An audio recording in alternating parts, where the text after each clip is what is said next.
وہ تیل کی تلاش کرنے والی چھوٹی کمپنیوں پر بھاری سرمایہ کاری کر کے بہت کثیر منافع کمانے کے معاملے میں لاسانی تھا۔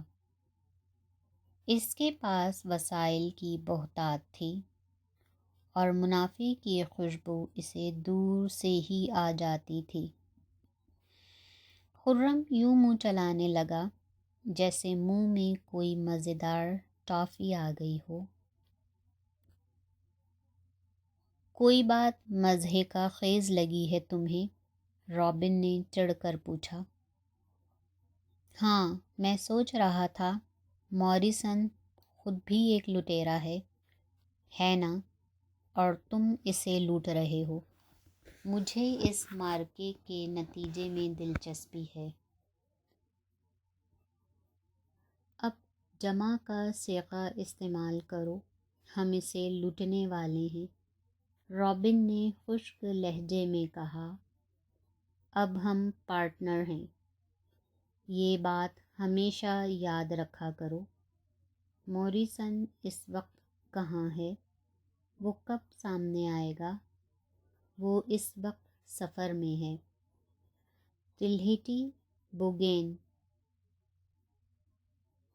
نومیا، سڈنی اور پھر وہ نیوگنی جائے گا۔ وہ اپنے بحری جہاز میں سفر کر رہا ہے۔ اس کی کارنگ شروع آمد 6 ہفتے میں متوقع ہے۔ اس سے پہلے ضرورت پڑ گئی تو ہم اسے ریڈیو پر پیغام بھجوا دیں گے۔ وہ مصر ہے کہ ذاتی طور پر معائنہ کیے بغیر خریداری کا معاہدہ نہیں کرے گا، یعنی ہمارے پاس اسے دکھانے کے لیے کچھ ہونا چاہیے۔ آدمی عقل مند ہے، خرم ہنس دیا۔ اس کی جگہ میں ہوتا تو میں بھی یہی کرتا۔ ایک بات بتاؤ، اسے تمہارے جکارتہ منسٹری والے کاغذات پر شک نہیں ہوگا؟ تیل کی بو اسے دیوانہ کر دیتی ہے، اور پھر ہم کھلے عام کام کر رہے ہیں، یہ ہماری مضبوطی ہوگی۔ کاش میں اس وقت اس کا چہرہ دیکھ سکوں جب انڈونیشی حکومت اسے جزیرے سے نکل جانے کا حکم دے گی۔ لگتا ہے تم اسے ناپسند کرتے ہو۔ میں اس کے ساتھ بزنس کر چکا ہوں، رابن نے اداس لہجے میں کہا۔ 10 سال پہلے اس نے مجھے اپنے دفتر سے دھکے دے کر نکالا تھا۔ وہ حساب برابر کرنے کے لیے میں نے طویل انتظار کیا ہے۔ اب شاید ہم وہ حساب برابر کر دیں، لیکن اس کا انحصار تم پر ہے نواز۔ مجھے یہ سن کر خوشی ہوئی، میں بہتر محسوس کرنے لگا ہوں۔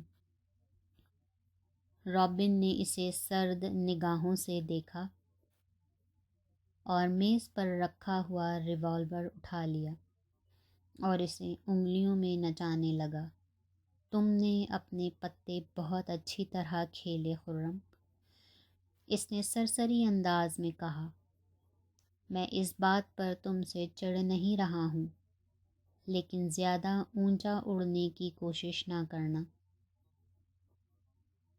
یہ خطرناک بھی ہو سکتا ہے۔ میں منکسر المزاج آدمی ہوں رابن، ایک بازی جیت کر مطمئن ہوں، اور اس وقت تک مطمئن رہوں گا جب تک میری جیت میری ہے، خرم نے کہا۔ یہ کہتے ہوئے وہ دل میں سوچ رہا تھا، تمہیں معلوم ہی نہیں رابن کہ میں نے کتنا بڑا داؤ لگایا ہے۔ خرم اگلے 2 گھنٹوں کے دوران اپنے کیبن میں دستاویزات کا معائنہ کرتا رہا۔ دستاویزات اور خط و کتابت کا بہت بڑا ڈھیر رابن نے اسٹیٹ روم سے نکلنے سے پہلے اس کی گود میں ڈال دیا تھا۔ کاغذات میں سب سے دلچسپ بات اسے یہ لگی کہ رابن کے دستخط کہیں نہیں تھے۔ خط و کتابت پر سنگاپور کی company south east Asia mineral research limited کے مینیجنگ ڈائریکٹر جاؤ ڈا سلوا کے دستخط تھے۔ کچھ سوچ کر رابن نے کاغذات میں اس کمپنی کا میمورنڈم بھی شامل کر دیا تھا، جس سے پتہ چلتا تھا کہ یہ کمپنی 1 سال پہلے سنگاپور میں قائم کی گئی ہے۔ اس کمپنی کے 3 حصے دار تھے: جان مارٹن، ولیم جانسن اور جاؤ ڈا سلوا۔ کمپنی کا سرمایہ 50,000 پاؤنڈ اسٹرلنگ تھا۔ اگلی دستاویز سے رابن کی خود اعتمادی کا اندازہ ہوتا تھا۔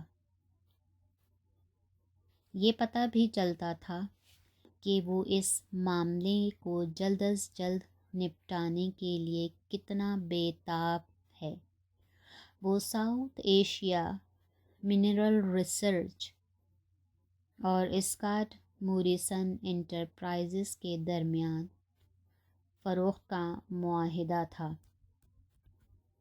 معاہدہ کی تمام کاپیوں پر رقم کی جگہ خالی چھوڑ دی گئی تھی، دستخط کی جگہ بھی خالی چھوڑ دی گئی تھی، اور دستخط رابن کو نہیں، جانسن کو کرنے تھے۔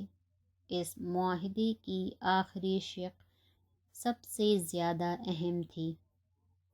وہ یہ تھی کہ کیبل کے ذریعے یہ اطلاع ملتے ہی کہ خرید کنندہ کا چیک ڈپازٹ ہو گیا ہے اور رقم فروشندہ کے اکاؤنٹ میں جمع ہو گئی ہے، معاہدہ مؤثر ہو جائے گا۔ یعنی سودے کی رقم کا تعین ہوتے ہی پورا معاملہ وہیں نمٹ جاتا۔ نیو یارک سے ریڈیو پیغام کے ذریعے ادائیگی کی تصدیق ہو جاتی، اور معاملہ نمٹتے ہی رابن پاناما کا لنگر اٹھواتا اور لاکھوں ڈالر کمانے کے بعد امیر تر ہو کر سمندر کی طرف نکل لیتا۔ موریسن اور اس کے وکیل اجنبی سرزمین پر برسوں ایک لاحاصل کیس لڑنے کے لیے رہ جاتے، اور کوئی الزام آتا بھی تو جانسن پر رابن کے ہاتھ صاف ہوتے۔ آخری دستاویز انڈونیشی حکومت کا اجازت نامہ تھا۔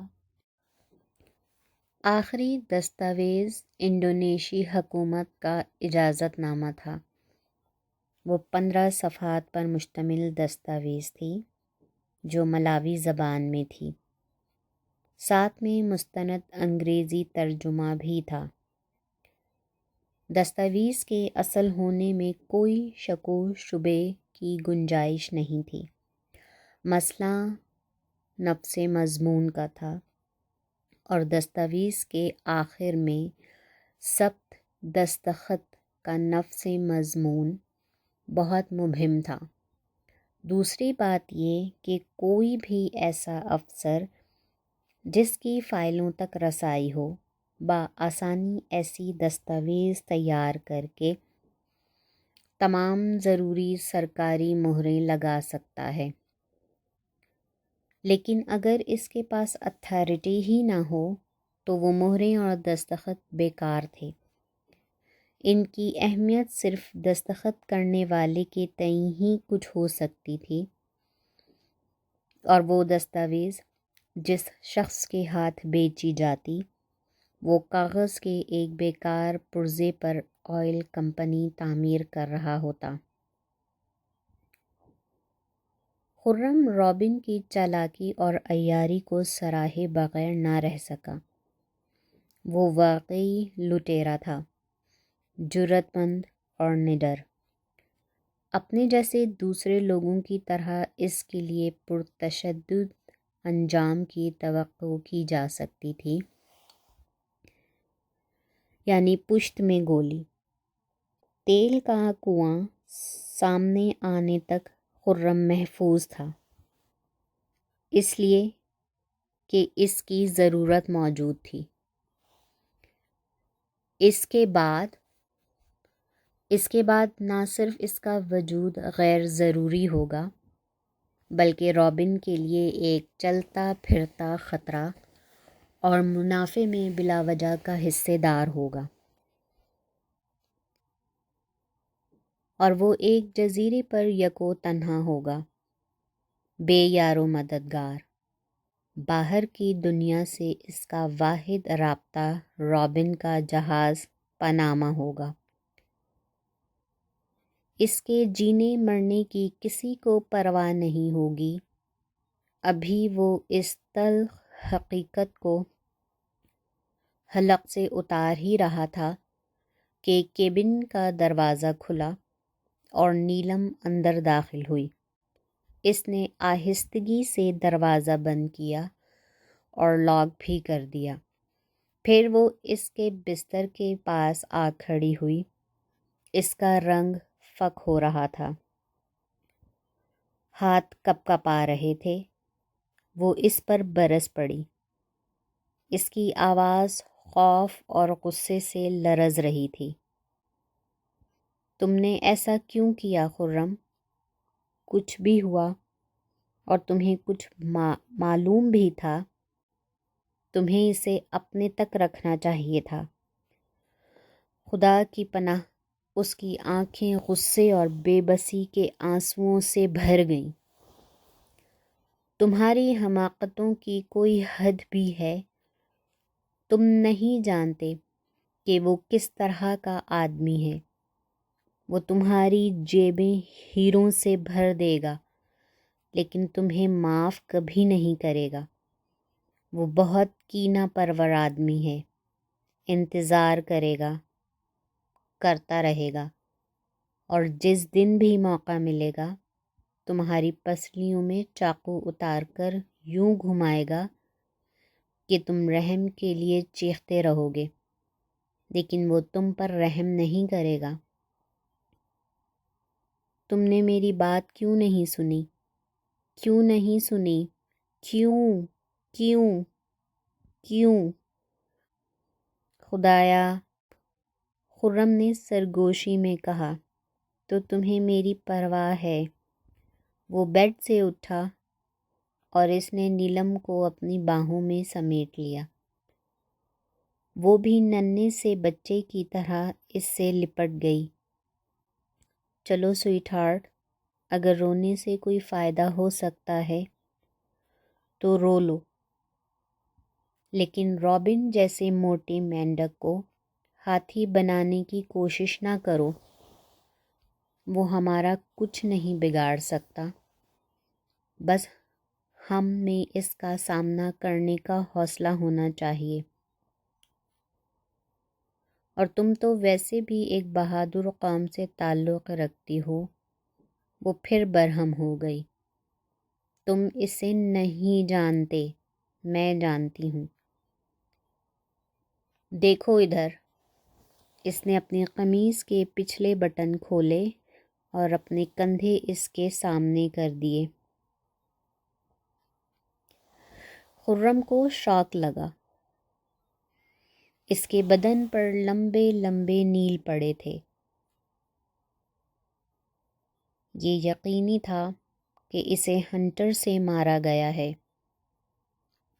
اور یہ رات کی بات ہے، نیلم نے کہا، اور جانتے ہو وہ مجھے مارتے ہوئے ہنس رہا تھا، کہہ رہا تھا میرا جسم صرف اسے مسرت دینے کی چیز ہے، دوسروں کو نہیں۔ اب سمجھے کہ وہ کیسا آدمی ہے۔ خرم دیر تک اسے محبت اور ہمدردی سے دیکھتا رہا۔ اس کا وجود غصے اور نفرت سے ابل رہا تھا۔ بہت نرمی سے اس نے نیلم کے کندھے کے ایک نیل پر اپنے لب رکھ دیے، پھر اس نے اسے بستر پر بٹھا لیا اور بڑے نرم لہجے میں اس سے بولتا رہا۔ اس کے لہجے میں اس نے پہلے کبھی نیلم سے بات نہیں کی تھی۔ نیلم، میں اسے ختم کر دوں گا۔ اس وقت نہیں، اس لیے کہ یہاں اس جہاز پر میں بھی تم جتنا بے بس ہوں، چنانچہ میں اس کے ساتھ ہنس ہنس کر بات کروں گا۔ وہ یہ سوچ کر خوش ہوتا رہے گا کہ اپنا کام نکل جانے کے بعد وہ میرا کیا حشر کرنے والا ہے۔ مگر ایک دن وہ میرے قابو میں ہوگا، میں اسے ادھیڑ ڈالوں گا ٹانکا ٹانکا کر کے، پھر میں اسے مار ڈالوں گا، تمہاری خاطر، تمہارے نام پر۔ نیلم بھی اسے محبت بھری نظروں سے دیکھ رہی تھی۔ اس نے نفی میں سر ہلایا۔ تم کامیاب نہیں ہو سکتے خرم، اور لوگوں نے بھی یہ کوشش کی ہے، مگر انجام سب کا ایک ہی ہوا ہے۔ اس کی دولت، اس کی طاقت ہے، وہ بہت بڑا آدمی ہے، خود تک پہنچنے سے پہلے ہی وہ تمہیں ختم کر دے گا۔ خرم مسکرایا۔ تم ہم پاکستانیوں کو نہیں جانتی، ہم بڑے سخت جان ہوتے ہیں، دیکھتی نہیں، کڑے سے کڑا وقت جھیلنے کے باوجود پاکستان اب تک قائم ہے۔ رابن جیسے لوگوں کو تو ہم ناشتے میں کھا جائیں۔ جاؤ، اب تم منہ دھو لو، آنسوؤں کا ہر نشان مٹا دو۔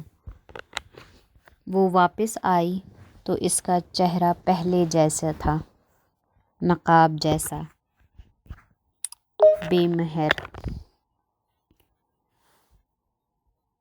لیکن اس کی نگاہوں میں خرم کے لیے گرم جوشی تھی۔